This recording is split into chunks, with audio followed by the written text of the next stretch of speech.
अच्छा, कभी सोचा है कि ये जो दुनिया हमें नजर आती है, जिसे हम हर रोज देखते हैं, छूते हैं, महसूस करते हैं, क्या ये वाकई असली है या उसके पीछे भी कोई कहानी है? आइए आज जरा इसी गहरे सवाल की तहों को खोलने की कोशिश करते हैं। ये सवाल सच पूछें तो हम सबकी जिंदगी से जुड़ा हुआ है। क्या बस यही सब कुछ है जो हमारी आंखों के सामने है, या इस ज़ाहिरी पर्दे के पीछे कोई गहरी सच्चाई छुपी हुई है? चलें इस गुत्थी को मिलकर सुलझाने की कोशिश करते हैं। अच्छा, तो इस बड़े सवाल के जवाब की तरफ बढ़ने से पहले ना, एक बहुत ही बुनियादी कॉन्सेप्ट को समझना जरूरी है। एक ऐसा आइडिया जिस पर आप कह लें पूरी कायनात की इमारत खड़ी है। इस मतन में इसे नाम दिया गया है नफ्से कुल का, यानी कायनाती रूह। तो सवाल यह है कि भाई ये नफ्से कुल है क्या? इसे ऐसे समझे जैसे कोई मास्टर एनर्जी हो, एक कायनाती शऊर जो इस पूरी कायनात के होने की वजह है। यही वो ताकत है जो हर चीज को चला रही है, हर चीज को वजूद दे रही है।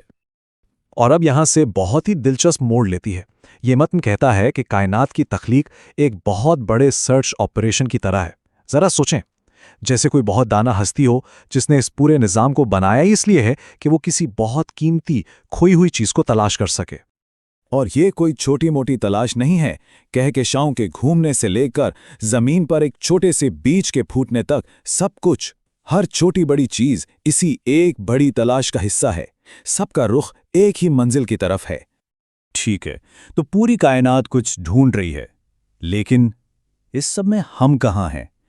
इंसानियत का क्या रोल है इस पूरी कहानी में? चलें अब जरा कायनात के इस आईने में अपनी बात करते हैं।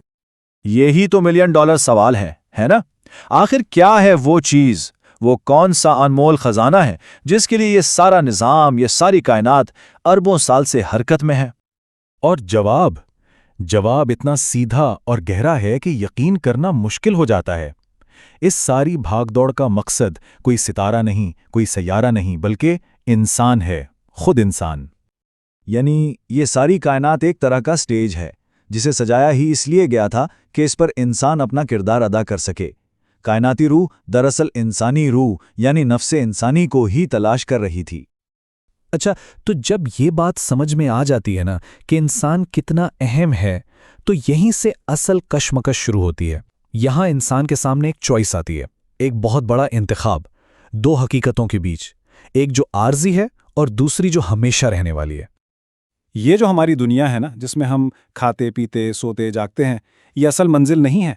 ये तो बस एक ट्रेलर है, एक अक्स है, एक इशारा है किसी बहुत गहरी और असली हकीकत की तरफ। तो देखें, हमारे पास दो ऑप्शंस हैं।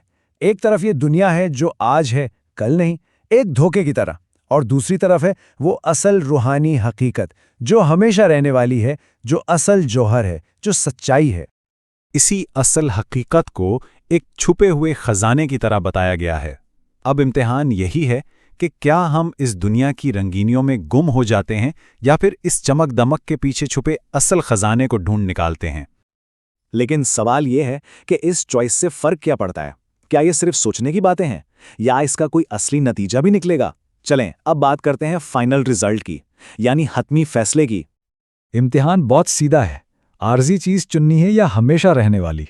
और ये कोई छोटा मोटा फैसला नहीं, इसके नताइज दायमी हैं, हमेशा के लिए।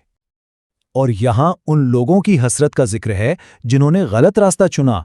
जब नतीजा सामने आएगा तो वो रूह पुकारेगी, ऐ काश मुझे बस एक चांस और मिल जाए तो मैं अच्छे काम करने वालों में से हो जाऊं।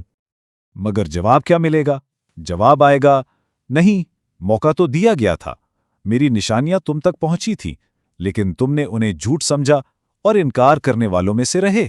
यहां से बात साफ हो जाती है कि यह फैसला कितना अहम है और इसकी जवाबदेही कितनी सख्त।